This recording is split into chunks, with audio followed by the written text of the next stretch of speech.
Welcome to Down to the Wire here on Vegas Insider. Kevin Rogers with you here on this Tuesday evening as we are done now with 4 weeks of the NFL season. Week 5 starts on Thursday. The Colts and the Broncos in Denver should be a titillating matchup. Also, a couple days left in the Major League Baseball regular season tonight, then tomorrow, and then Friday, the wild card round begins. So should be interested to see who's in that. If it's the New York Mets after this big season they had and they get relegated to the wild card against the Padres. But we'll talk plenty of football, plenty of baseball. Dave Sharapan is going to join us coming up in just a few moments, and also Bruce Marshall in about 20 minutes to talk about some trends for the weekend in college football. But before we get to all of that and a best bet too, I have sign out for our handicapper heat check. And for tonight's edition, it's going to be Kevin Thomas, who we're going to highlight. And Kevin has been on fire in Major League Baseball of late. You see the record there, 4-1 his last 5. You can find Kevin Thomas on Twitter at KevinThomas04.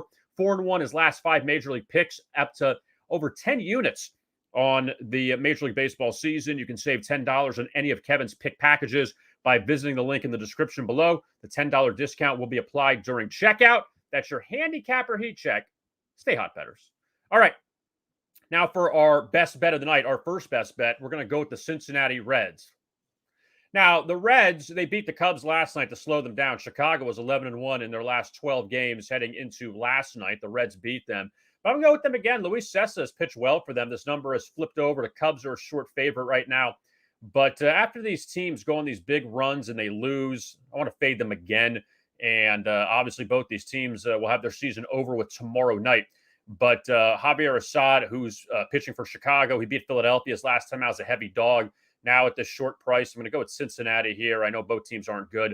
But let's go with the Reds for one of our best bets. We have another best bet coming up in a bit, and also a strikeout prop as well. So let's now go to our friend, Dave Sharapan, former odds maker. And I want to say this, Dave, this is no BS, okay? This is a no BS zone.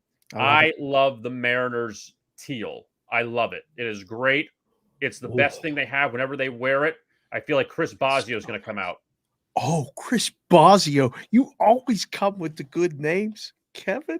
Oh, yeah, the teal is just, I don't know. It pops every time I see it. I saw it. I was on the hunt for this one for a long time. I couldn't find it. And as soon as I saw it, it's a Griffey jersey, but there's so many names that come out of the past with it. I'm excited they made the postseason. I'm excited. I think they actually have a shot of at least getting past the first round. Let's put it that way. You know, it's funny that the two teams that got left in the cold, it felt like last year, Toronto and Seattle, and they're probably going to play each other in that opening round. You like this expanded format for the playoffs? I mean, again, more teams is not a problem. I feel like baseball is the one sport where you have really good teams that get left out. NBA, you have mediocre teams that go to the playoffs. Baseball, I feel like you have really good teams that get left out. And now you have a few more teams. There's nothing wrong with some of these teams in. Toronto's a really good team. Seattle's really good. San Diego's really good. The Phillies are good. I have no problem with this expanding. Do you feel the same way? I not only like it, I love it. And I love the fact that they went to 3 games for the first round, because the one game just never felt fair. You played 162 to play 1 to decide your fate. Anything can happen in one game. I think a 3-game series at least makes it fair. Now, we're going to be playing baseball late. I'm not for playing baseball in the cold. Like, it could be in some cold places, and then it's not the game that it should be, which stinks. But we got more teams in. For the longest time, you're right. There were good teams. There were teams that won 100 games that didn't get into playoffs. Like, if you win 90-plus games, this is the new way is better. There's change is not always better. I'm not sure about the pitch clock and eliminating the shift and all that other stuff. This is one thing I think baseball hit it right out of the park with. Now, as far as New York Mets go, Dave, they led the National League East the entire season. Jacob deGrom missed time. Scherzer missed time. They were fine. And then the Braves went Braves and just went on this incredible run after a slow start. Atlanta looks like they could win the NL East. So if the Mets get relegated to the wild card and play the Padres, I mean, I don't know how you get better pitching matchups anywhere than in that series. You get deGrom and Scherzer, and you get Blake Snell's pitched very well. Darvish, Musgrove. That's going to be really good theater, that Mets-Padres series, assuming that they match up. We're going to see some sixes in that series. And for totals, we're going to see Maybe. sixes. Yeah, this is old school aces. This is old school stuff. One error, 1 2-out base hit may end up deciding each game or let alone the series. So, yeah, I mean, the Mets are winning right now. If they win out and the Braves lose out, this Marlins team may end up deciding the the the 2 seed in the wild card. And obviously, the team that wins that NL East has a huge advantage about having to not survive a 3-game series against a really good baseball team. I heard a stat. Well, it's not really a stat. It's just a fact. The Phillies haven't been to the playoffs since 2011. I find that hard to believe, even though it's true. But I find that hard to believe they haven't been to the playoffs in 11 years. It's it's real. I mean, between the Mariners have the longest drought, right? They're the 20 plus years or something that they haven't been in the playoffs, which is, again, that's hard to believe because there were some pretty good baseball teams in Seattle that didn't make it, but they went through some lean years too. The Phillies feel like they were always right there, but just couldn't get in. And now they're in. Their odds are long. They're going to go what? Nola Wheeler, Wheeler Nola.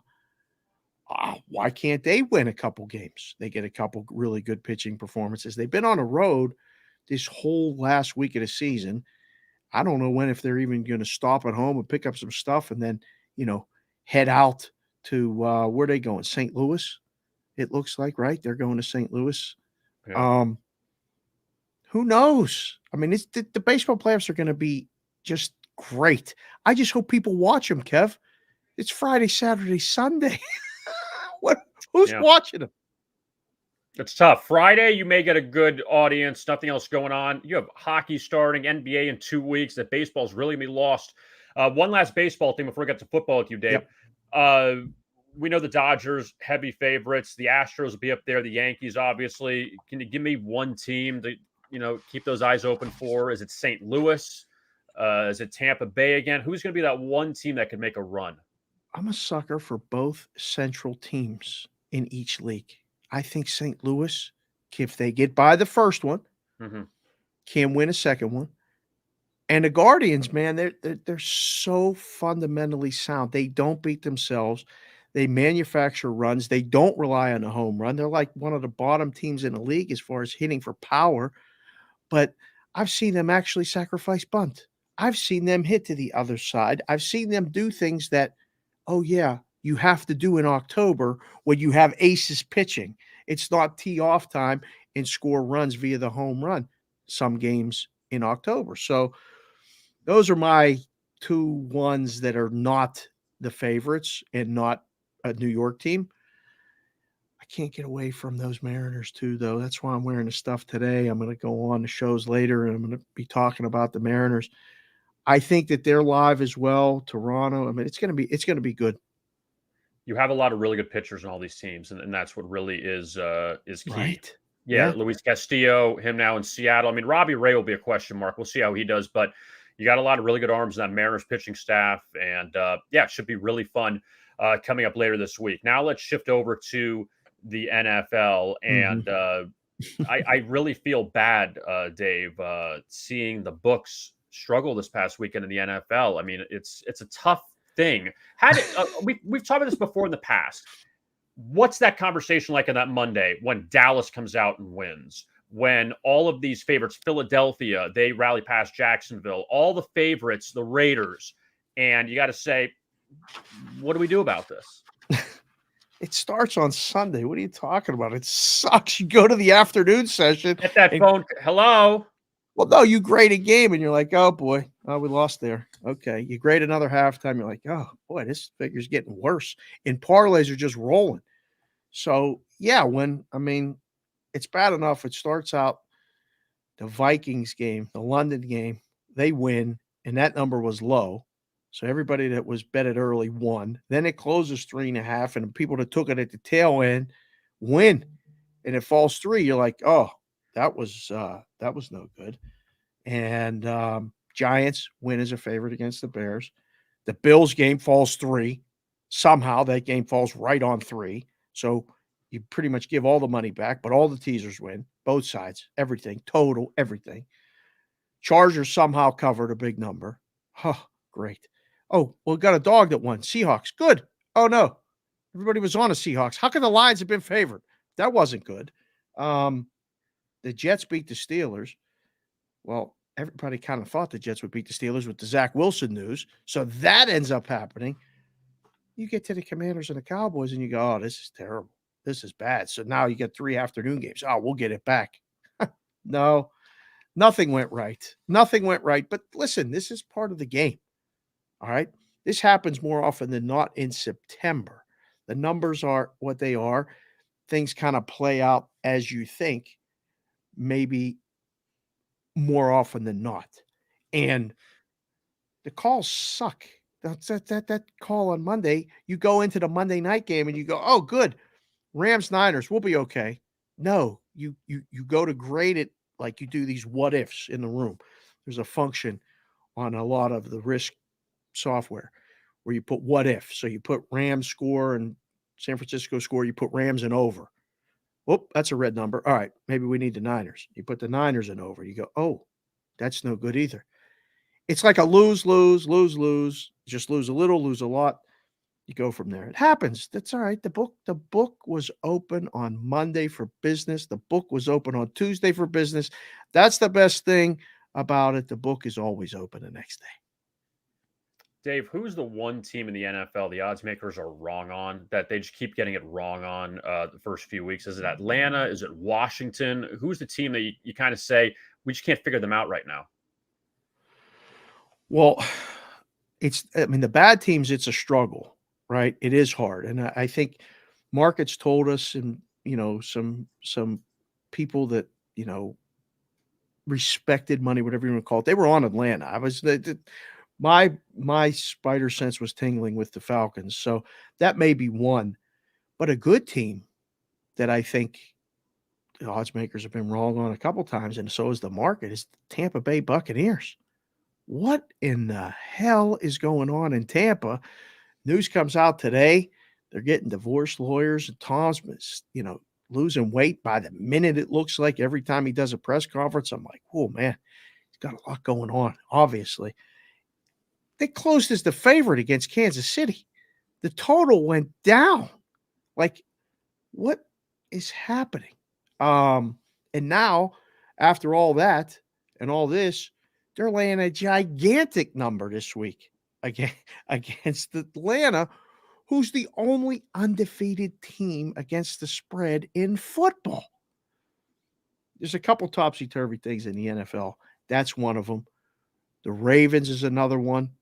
Their defense is not what you were used to seeing as a Baltimore Raven defense. They don't stop anybody. They got this guy going for it on 4th down when he can kick a field goal and go up 3 because you don't trust the defense. So I think those are the ones right now that are just been off. And early it was the Dolphins, but the whole thing with Tua and everything has messed that all up. So I think we'll try to figure that out. Those are the ones at least that come to mind. One last note from this past week, we're going to move on to this week, Dave. Just stay on Washington for a second. That I would say fell into that trap, but I thought the line was too short with the Cowboys laying 3. First time they were a favorite this year. And Cooper Rush has played better than people thought. But This Washington team, what do they have? A couple good quarters against Jacksonville? They have been awful. Could you say that they've been worse than maybe Houston so far? At least Houston's been somewhat competitive. I feel like Washington's not even competitive in these games. Absolutely. I had Washington against the Eagles and watched a lot of that game, and 9 sacks. 9 sacks is a lot of sacks, no matter who you're playing. Whether you're playing, you go back to the Steel Curtain, the Fearsome Foursome, the Bears 86 defense. That's a lot of sacks. And it looked like they were just overmatched. And when that line came 3, I actually called my one buddy. I said, what are you guys doing? What do you mean? That Cowboy line's wrong. That got to be 5.5. Why is it so low? Well, you know how it goes. They bounced back. They got the backup quarterback. Dallas's defense is for real. I think Dallas is, granted, they played some bad football teams too, but sometimes those numbers are wrong. They're just that one was one that felt wrong, and I said, I'm going to fall for it. I'm got to bet the Cowboys, got to pick the Cowboys in all these contests and all this other stuff. So it held true. But man, Washington, I think they might be the worst team in football. I think we could say that comfortably. You're right, because Houston's been competitive. The Colts are pretty bad. But I don't know who in the NFC that I would put worse than Washington right now as far as power ranking goes. Carolina, maybe? Maybe Carolina. I'm not really sold on Arizona at all. I think they're kind of a mirage a little bit. But yeah, the NFC, I'm trying to think. The Bears are bad. They even beat San Francisco. I know the weather was terrible. How did that happen? Garoppolo, but how did Washington beat Jacksonville? I mean, that's what I mean. You got to go back and think about the first week and completely throw those out. I think as you get, and that's why I always say the numbers get better as the odds makers get a little more information, watching the games, adjusting the power ratings, the numbers will get tighter. But there's been how many games have fallen within 3 in the NFL? That last hour of the first session, I mean, if you're not amped up for Sunday, you better be ready by noon Pacific, 3 o'clock Eastern, and just sit and try to watch all the games or red zone and just go, wow, what in the hell is happening? I just said this to somebody yesterday. I always, when I was working in a book, my shift dictated that I worked until kickoff of the first game. So I would 10 o'clock, 10:05, they send me to lunch, come back before the first half or at the half times. So I didn't watch a lot of first halves when I was in the book. And then I got into doing the in-game, so I had to watch them. But I don't want to watch the first halves anymore. I don't. It's like the NBA. I'd rather watch the second half. Now, the Pittsburgh Steelers, I have to bring this up with you, Dave. Thank you. So Kenny Pickett, Tomlin waited till halfway through the fourth game, and he throws a couple picks. Granted, some weren't his fault. They were tipped. But it looks like Kenny Pickett's the guy moving forward. Pittsburgh getting 14 against Buffalo on Sunday on the road. Do you even take a shot with that, or you say, no, you can't even do it?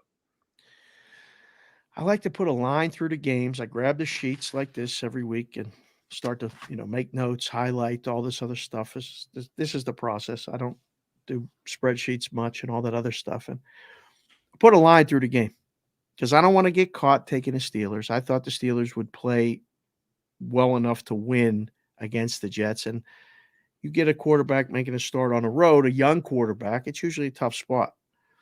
For years, it was a bet against for me. As soon as a young quarterback's making his first start on the road, let alone at Buffalo, would this number come? 12.5, 13 early? It's 14 painted. It has to be. Who in the hell is taking the Steelers? I'm not. Do you want to take the Steelers with real money?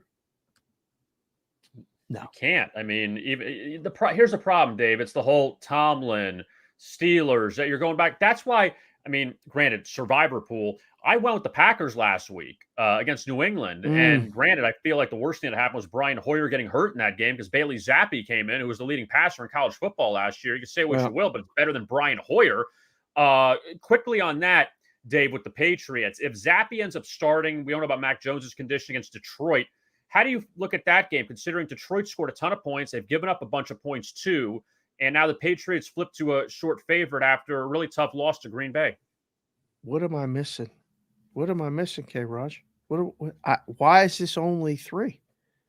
I mean, Detroit scored 45 points at home to Seattle and lost the game. How are they going to score enough points to win this football game? The only way is if New England makes enough mistakes to keep them in this game, in my opinion. New England's defense is, I'd say, top half of the league. Detroit's is not even in the same league. I like to bet on defenses first and foremost, because good defenses travel, good defenses keep you in games. This feels like the Cowboy line to me. Again, maybe it's a sucker play. I don't know. It's New England or nothing. Yeah, incredibly tough game in Foxborough between the Lions and the Patriots on Sunday. Dave Sharapan, you can find him on Twitter at SportsBKConsig. Always great work, Dave. Thank you. And next week we'll have at least the baseball playoffs underway. We'll see where we're at with the LDSs. But Dave, thank you so much. We'll talk to you soon. Thank you, sir. Talk to you soon. And tell Chris I'll pick him up at the airport if he needs it. Hey, at least Penn State beat Northwestern. You got one, so you're doing all We're right. ready for Michigan. We got a bye week this week, baby. We're going to Michigan. They're going to win. Tell Jimmy to get him ready. Oh, boy. I can't wait. See you, Dave. See you. That's Dave Sharapan. Always great work. Penn State Nittany Lion. Hey, they're undefeated so far, Penn State. Bruce Marshall's going to join us just a moment, go over some trends for this week in college football. So we're looking forward to that. But before we get to Bruce, I want to say about BetMGM. You know all about them. They're the king of sports books. That's right. Big Jamie Foxx there on the screen. And BetMGM, if you are a new customer, guess what? There is a great deal for you. Sign up with BetMGM using the bonus code VIBONUS, and your first wager is risk-free up to $1,000. That's VI bonus, all one word, no spaces. And your first wager is risk-free up to $1,000. Visit BetMGM.com for terms and conditions. Only available in the following states: Arizona, Colorado, Illinois, Indiana, Iowa, Kansas, Louisiana, Michigan, Mississippi, Nevada, New Jersey, Pennsylvania, Tennessee, Virginia, Washington, D.C., West Virginia, Wyoming, the great province of Ontario. Must be 21 years or older to wager. That is BetMGM. They are the king of sports books. All right. Our next best bet is a prop for tonight, strikeout prop. Braxton Garrett of the Marlins. Hey, they could upset the Braves here and mess them up for the NL East. They beat the Braves last night. I'm going with Braxton Garrett over strikeouts this evening. Last time he faced the Braves, only had 2 Ks, but pitched very well against them. And he's had some nice strikeout games so far this season, obviously his last start of the year. And we're going to go with Braxton Garrett plus money tonight. Go over 4.5 strikeouts against Atlanta as our top strikeout prop. We have one more baseball best bet coming up in just a little bit. But before we get to that, Bruce Marshall joining us right now. Bruce, of course, great handicapper, the trend master, and he's with us here on Down to the Wire. And Bruce, it's good to see you again. And let's get right into it, Bruce. We're not going to mess around here. SEC battle Saturday night in Tuscaloosa, Alabama, Texas A&M, Nick Saban, Jimbo Fisher. They will be hooking up in this one. Alabama's a heavy favorite. What trends do you have for the Crimson Tide and the Aggies? This revenge spot for Alabama. Woohoo! Okay, here we go. These two went at it in May, sort of an online deal, but it was sort of a, Trump versus Biden thing. I mean, they really were mixing it up there, especially Jimbo. He got upset. How does that play into the trends this week? You mentioned the big one. A lot of moving parts here, obviously, this week. But the revenge thing, you don't get that too often in an Alabama game for Saban because they just don't lose that much, Kevin. But here we go. He's covered his last 4 times in revenge spots. Now, that's over a few years. We don't get many chances for this, but that's not a huge sampling, but Saban has generally bounced back. So, I mean, I think the last 4 times he's done it. This series has also been going over lately, 4 straight. That might be asking a little bit much with this Texas A&M offense that ain't doing too much, and Jimbo's not sure what he's going to do with his quarterbacks. And speaking of quarterbacks, we'll see about Bryce Young this week. But Saban in revenge has been a pretty decent spot here, and Jimbo's got some issues right now. So I think that's the one thing you look at here, and you try to fit recent performances into that revenge thing with Saban. At this price, it's not a clear choice to me that's the way to go, but I wouldn't argue with anybody looking at Saban minus the points with the revenge and all the other stuff going on with his old assistant. I thought he and Jimbo used to be friends when Jimbo was on Saban's staff at LSU, but I think a little lean to Alabama might be in order. And Jimbo collecting a big paycheck for being right in the midst of the SEC West, not winning it, but it must be nice, though. Another game coming up, Big 12, the Red River Showdown, Bruce, Oklahoma and Texas. And for the first time since 2009, the Longhorns are favored with Dylan Gabriel out, the quarterback of Oklahoma. But Texas, though, almost beat Alabama a few weeks ago. They picked up a few wins the last few weeks. They beat West Virginia last week. Oklahoma trying to snap a 2-game skid. You don't normally see the Sooners losing 2 in a row, but what do you have in this game, OU and Texas, the Cotton Bowl? Yeah, you're right. It's been a long time since Texas was favored in this game. Mac was still there. The last straight-up win was in 2018 when Tom Herman was still at Texas. Herman, though, played Oklahoma very tough, and Sark even did last year. So a lot of close, high-scoring games recently in this series, especially the last few years. Texas had covered 7 straight against Oklahoma until 2 years ago, when the Sooners won that wild overtime game, and then last year another high-scoring shootout. This had been a Texas series. A lot of that, though, was with Herman. Interestingly, though, like you said, you've got Oklahoma now the underdog here for the first time in 13 years in this rivalry at the Cotton Bowl. So I'm not sure how that plays. Gabriel's injury, though, you have to figure it in here because they look so lost. Even when he was in there, they were not keeping pace with TCU last week. Bevel, the backup, did not look good. And this is a game Sarkisian could really use on the other side here. He needs a marquee win over Oklahoma. The Texas X's are sort of on his back. And speaking about on their back, Brent Venables, he's hearing it a little bit now too. The loser of this game falls to 3-3. Extended trends suggest Texas.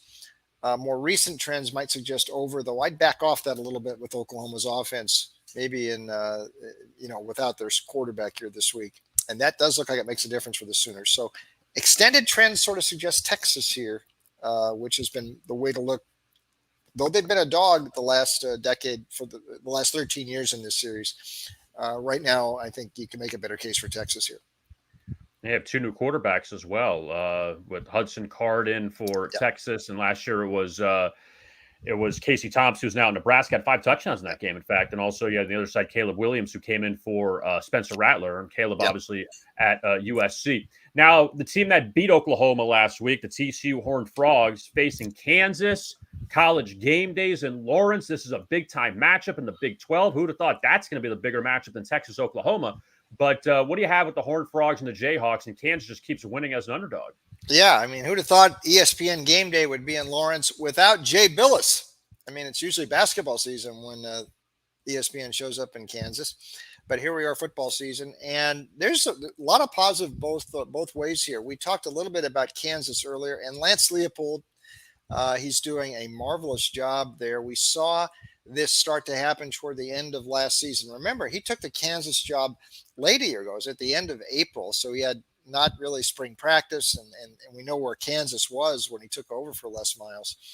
They have now covered 8 straight games, and they've won all 5 this year to start off quick. Kansas hasn't had a record like that after 5 games since Mark Mangino was there and devouring pregame meals for the Jayhawks. But here they are, 5-0, 8 straight covers for Leopold since the end of last season. One of those covers was against TCU late last November. Sonny Dykes, though, has started off just as hot, 4-0, the other way, more hot almost, the way they napalmed Oklahoma last week. One thing to note about Dykes, though, in his history and more recent history at SMU, he'd been, at Cal before that, but his teams generally start off very fast. They tend to look like the Kansas City Chiefs in the first month, and they certainly did that this year with TCU. But after the fourth game or so at SMU in recent years, the numbers started to slip a little bit. I'm inclined to just ride this Leopold thing as long as it can go here. Kansas has proven it can win games different ways. Shootouts, the West Virginia game, the Houston game, and then with defense last week against Iowa State. So that Leopold trend, I think, to me at least, looks a little bit more compelling than TCU's fast start here. And I know TCU, very flashy last week. Kansas will slow them down a little bit more. And plus 7 points or so with Leopold having covered 8 straight and won 5 in a row outright. Pretty good case for Kansas, I think.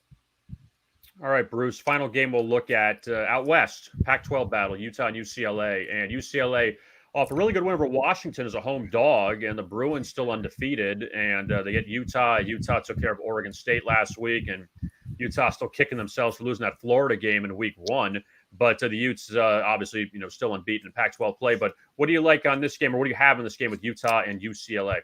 Yeah, this is interesting and a real conflict here, because if you went straight on technicals and in series history here, Kevin, from the last few years, 5 straight times Utah has not only beaten UCLA, they've rolled them, and they've scored at least 41 points in each of those games. And last year it was 44-24 at Salt Lake City. Now, DTR did not play in that game for UCLA last year. He was out hurt. Ethan Garber's the backup. Didn't have a bad game, but UCLA was within 11 in the fourth quarter and then lost touch. It's been all Utah recent years in this series. However, take a look at what Chip has done since then. He hasn't lost a game since then. UCLA's got 8 straight wins now, very quietly. One of the longest win streaks in the country, I think only behind Clemson right now. And here they go, slight underdog here at home at the Rose Bowl. We saw them against Washington last week. If you take UCLA here, you're going to have to dismiss some of the recent series trends. And I would suggest to do that because there have been some circumstances in each of those losses to Utah, especially last year without the starting quarterback for UCLA, that made a little bit of a difference. Chip has also covered 7 of those last 8 wins. The only one he didn't was against South Alabama. I think UCLA is worth a look here, and I'm going to lean towards the current realities here that UCLA has got a lot of offense and can trade points, and they have a new defensive coordinator, Bill McGovern, doing some NFL sort of stuff scheming-wise that the Bruins weren't doing in recent years. Utah's good, but UCLA is too. Should be interesting when UCLA and USC meet up later this season. But the Pac-12, pretty interesting right now. Bruce Marshall, you can find his tech trends on Vegas Insider. He's got NFL and college football tech trends, a bunch of it for every game. So these are just a sampling of what he has. But every game you can find on Vegas Insider. Also, you can find his picks also at Vegas Insider and check out his picks there. Bruce, we appreciate the time as always. Thank you for the info. We'll talk to you again soon. Have a good week, Kevin. Thank you. All right, that is Bruce Marshall. Always good to talk to Bruce. And before we escape here tonight, I have one more best bet to give you. And I'm going to go with the Milwaukee Brewers tonight at home. They got eliminated yesterday after Philadelphia won. Milwaukee actually came back and beat Arizona. But the Brewers here, are getting them at a short price. They're opposing Zach Gallen is going for Arizona tonight. And Gallen, if there was a second half Cy Young Award, Gallen would have won it because he's been unbelievable in the second half for Arizona. He beat Milwaukee at home earlier this month, or well, I guess we're in September or October now. In September, he beat Milwaukee at home as a heavy favorite. Eric Lauer starts for the Brewers. He's pitched very well at home this year, and he's coming off a really good start his last time out. Even though Milwaukee is done, I think they want to end on a good note here and also try to beat Gallen, who shut them down last month out in Arizona. So let's go with Milwaukee at the short price against Arizona for our second baseball best bet. All right, before we go, I want to tell you about the Vegas Insider app. And the app is it's really cool. You got to check it out today if you have an opportunity or if you have not been able to do so. Number one, it's free. Number two, up-to-date, easy-to-navigate odds for every major sport. Also, the latest shows, best bet videos and podcasts, props, trends, futures, news, all in the free Vegas Insider app. Download the Vegas Insider app now, Apple or Android devices, and bet better with the Vegas Insider app. Again, it's free, so check it out today. It will definitely benefit you moving forward. All right. Our thanks to Dave Sharapan and to Bruce Marshall for joining us tonight. Joe Maddinson tomorrow for me. She's back on Wednesday, 6 p.m. Eastern, 11 a.m. Eastern tomorrow. Joe Osborne chasing that paper. You could find him and looking forward to the week in the NFL. My thanks to Spencer Ray for running the show tonight. And we'll be back with you. I'll be with you on Thursday night, looking ahead to the Colts and the Broncos at 6 p.m. But Joe Maddinson tomorrow. So tune in for her. I am Kevin Rogers. Thanks a lot for watching. And as always, best of luck with your bets.